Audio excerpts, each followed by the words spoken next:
The management of side effects as a result of chemoradiation really is best handled um, by first educating the patient in terms of what the side effects are. I counsel patients that basically the primary side effect that we have to deal with is esophagitis. I describe it to patients as a sunburn of the esophagus. One of the challenges of radiation is the radiation oncologist wants to use radiation to destroy the cancer, but you realize that radiation are high energy beams going through the body, and they aren't specifically just hitting the cancer. They will hit normal tissue such as esophagus, heart, spinal cord, lung.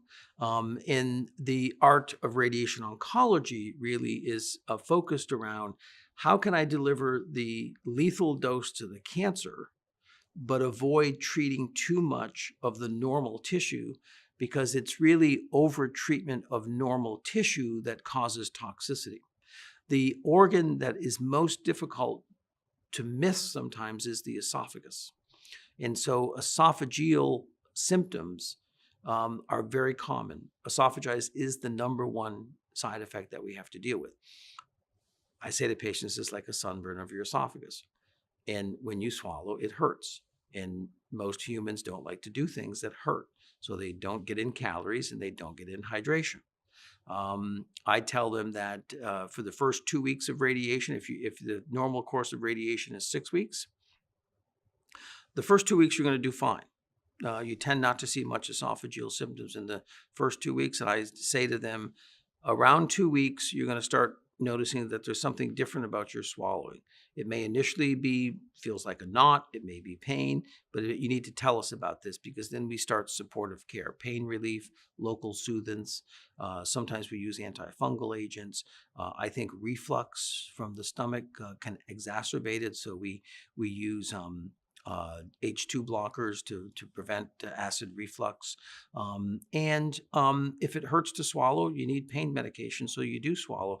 The other issue is if you're not keeping yourself hydrated, guess what? You're coming to radiation every day. And in my case, these patients are coming to get chemotherapy once a week. Tell us that you're not getting the fluids, and we can give you intravenous hydration to make sure that you don't get dehydrated.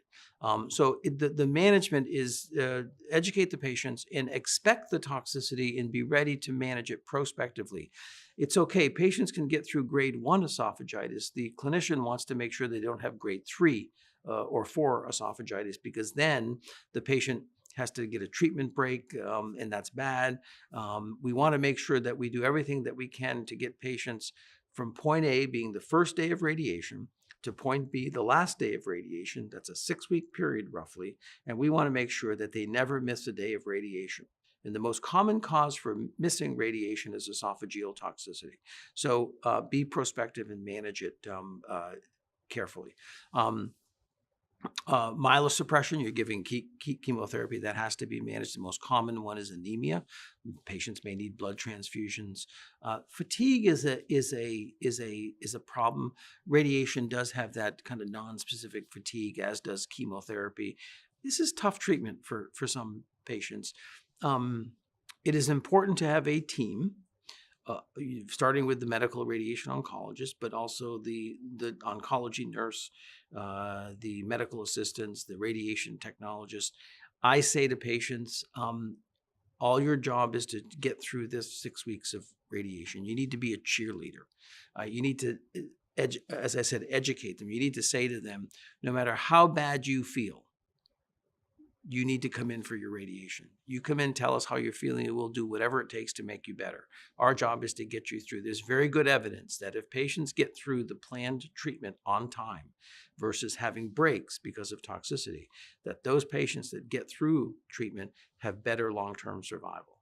So I think it centers around education and prospective management, and be 1 week ahead of any of the problems that you're going to have.